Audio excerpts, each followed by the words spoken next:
Σας ευχαριστώ πολύ για τα καλά σας λόγια.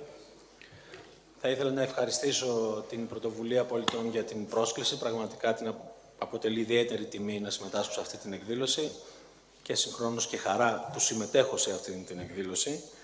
Για μένα το κρίσιμο ήταν το να συμβάλλω και εγώ από τη δική μου την πλευρά στην κατεύθυνση του να προβληματιστούμε το τι πραγματικά είναι αριστερά και το τι πραγματικά είναι πρόοδος.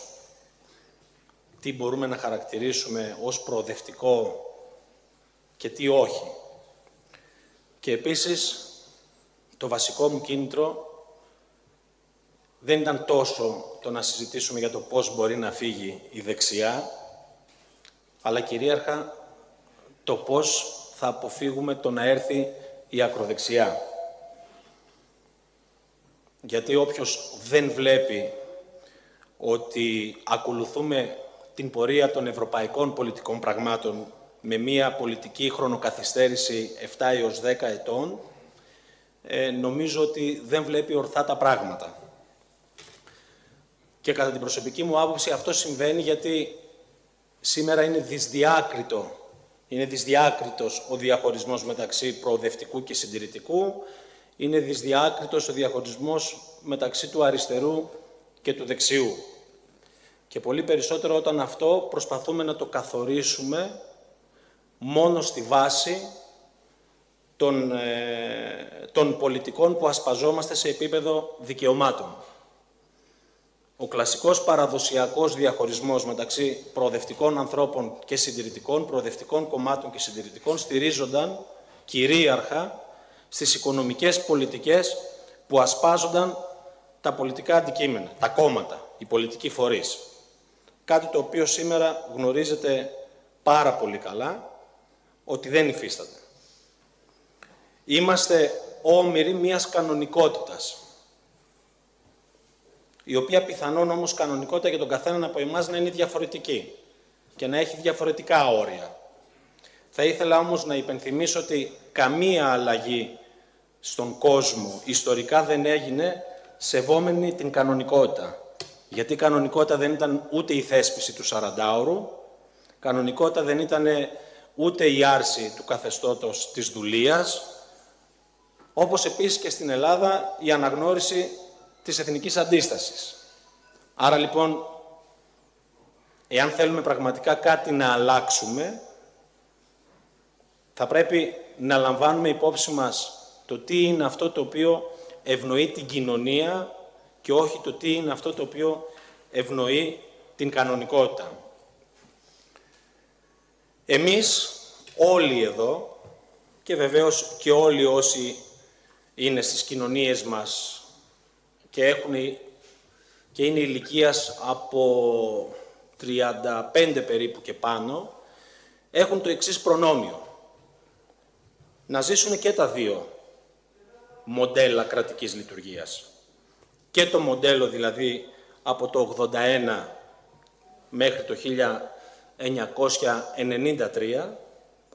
μέχρι το 1990 βασικά, όπου υπήρχε ένας πλήρης κρατικός παρεμβατισμός και βεβαίως ζήσαμε και το επόμενο μοντέλο, το οποίο το ευνοήσαμε αυτοί οι οποίοι υποστηρίξαμε το πρώτο. Γιατί το ευνοήσαμε? Γιατί θεωρούσαμε ότι οι παθογένειες που παρουσιάστηκαν στη λειτουργία του πρώτου μοντέλου θα μπορούσαν να λυθούν με το δεύτερο, επιτρέποντας την αγορά τέλος πάντων να αναλάβει την πρωτοβουλία των κινήσεων και στοχεύοντας μάλλον με αυτό σε καλύτερες ποιοτικά υπηρεσίες, σε καλύτερες τιμές. Πιστεύαμε ότι ο ανταγωνισμός θα μειώσει τις τιμές. Το συμπέρασμα όμως ποιο είναι μετά από τόσα χρόνια? Ότι η αγορά θέλει μόνο κέρδος. Και ακόμα περισσότερο, και ακόμα περισσότερο, και ακόμα περισσότερο. Δεν ήρθαν ποιοτικές υπηρεσίες, δεν ήρθαν μειωμένες τιμές, ανταυτού έχουμε καρτέλ, εναρμόνιση τιμών, εσχροκέρδεια και ακρίβεια. Αυτό λοιπόν, ποιο είναι λοιπόν μάλλον το δικό μας μεγάλο πλεονέκτημα? Ότι τα ζήσαμε και τα δύο και μπορούμε πλέον να πούμε το τι χρειάζεται. Μάλλον λοιπόν δεν μπορεί το κράτος να παρέμβει και να ρυθμίσει την αγορά μόνο με την ύπαρξη ανεξάρτητων ρυθμιστικών αρχών. Τι χρειάζεται να κάνει? Χρειάζεται να μπει μέσα στην αγορά. Άρα λοιπόν, μήπως πρέπει να συζητήσουμε και πάλι, εάν είναι προοδευτικό, που κατ' εμέ είναι προοδευτικό, για να δίνουμε και απαντήσεις το τι πιστεύει ο καθένας από εμάς, το να υπάρχει και πάλι μια κρατική υπηρεσία ενέργειας, μια κρατική επιχείρηση ενέργειας,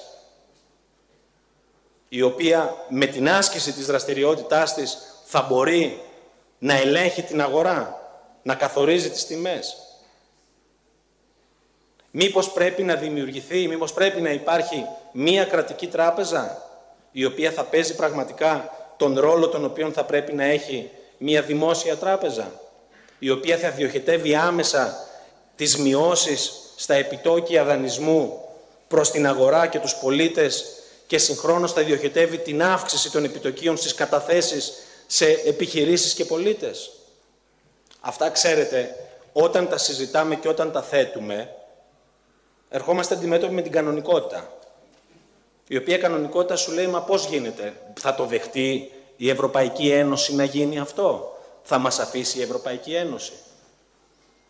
Η Ευρωπαϊκή Ένωση, η οποία από τη μία λέει ότι δεν έχει χρήματα, από την άλλη όμως διαθέτει χρήματα για να εξοπλίσει το στρατό, όχι τον στρατό της, τους εθνικούς στρατούς, χωρίς να μπαίνει πρώτα στη διαδικασία το να θεσμοθετήσει τον Ευρωπαϊκό στρατό.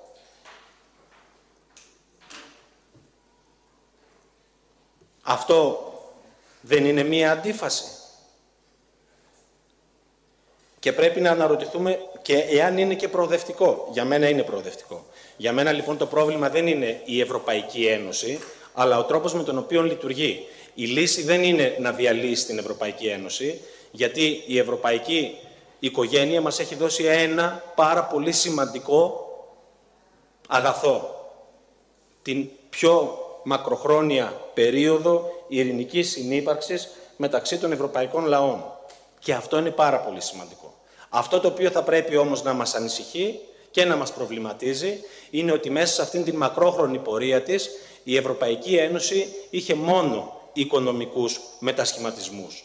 Ξεκίνησε ως Ένωση Χάλιβα και Άνθρακα, έγινε Ευρωπαϊκή Οικονομική Κοινότητα, στη συνέχεια έγινε Οικονομική Νομισματική Ένωση και αν δεν υπήρχε η κρίση θα πηγαίναμε στη Δημοσιονομική και Τραπεζική Ένωση.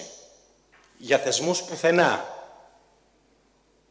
Καμία συζήτηση για Ευρωπαϊκό Σύνταγμα, για το πώς μπορεί να υπάρξει μείωση του δημοκρατικού ελλείμματος, το οποίο το καταγγέλουν όλοι οι Ευρωπαίοι πολίτες, στη λειτουργία της Ευρωπαϊκής Ένωσης. Δημοκρατικό έλλειμμα τι εστί? Δημοκρατικό έλλειμμα εστί ότι μας κυβερνούν άνθρωποι, αποφασίζουν άνθρωποι οι οποίοι δεν έχουν καμία απολύτως εξουσιοδότηση από εμάς.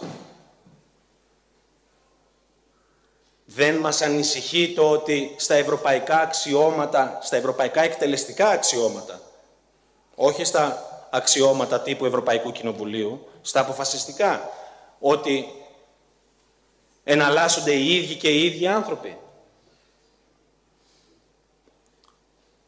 Αυτά τα ζητήματα λοιπόν δεν είναι ζητήματα του δικού μας χώρου, του προοδευτικού χώρου.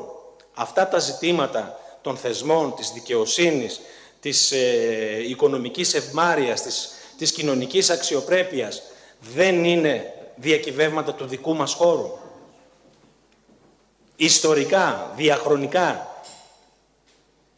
Ακούτε εσείς λοιπόν από την ευρωπαϊκή οικογένεια να θέτει τέτοιου είδους ζητήματα και να διεκδικεί τέτοιου είδους ζητήματα? Ποιους ακούμε να θέτουν τέτοιου είδους ζητήματα? Ακούμε τους ακροδεξιούς. Το είπε νωρίτερα και η κυρία Γεροβασίλη. Η ακροδεξιά σήμερα πού στηρίζεται? Η ακροδεξιά σήμερα στηρίζεται στα λαϊκά στρώματα, τα οποία αισθάνονται ότι είναι αποκομμένα, τα οποία αισθάνονται ότι δεν έχουν ίσες ευκαιρίες, τα οποία βιώνουν μια βίαιη ανακατανομή του πλούτου. Και κανείς δεν μιλάει και πολύ περισσότερο δεν πράττει κάτι για αυτούς. Γιατί θα μου επιτρέψετε να πω, οι επιδοματικές πολιτικές δεν ευνοούν επί της ουσίας τα λαϊκά στρώματα. Συνεχίζουν να ευνοούν τα μονοπόλια και την εσχροκέρδεια. Και για να γίνει κατανοητό αυτό το οποίο θέλω να σας πω, θα σας δώσω ένα πολύ μικρό και γρήγορο παράδειγμα. Όταν έρχεται ο λογαριασμός του ρεύματος 600 ευρώ και βγαίνει ο Πρωθυπουργός και σας λέει μη σας ανησυχεί γιατί εγώ θα σας δώσω τα 300, εσείς συνεχίζετε να πληρώνετε 600 και συνεχίζει ο κάθε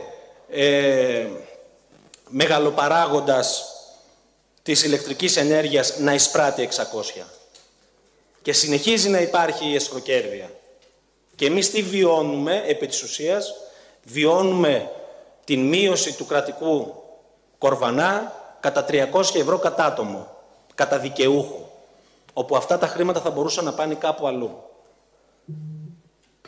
Θα μου επιτρέψετε λοιπόν να πω ότι το πιο κρίσιμο σε αυτήν τη διαδικασία είναι να συμφωνήσουμε ότι χρησιμοποιώντας τις ίδιες λέξεις εννοούμε και τα ίδια πράγματα.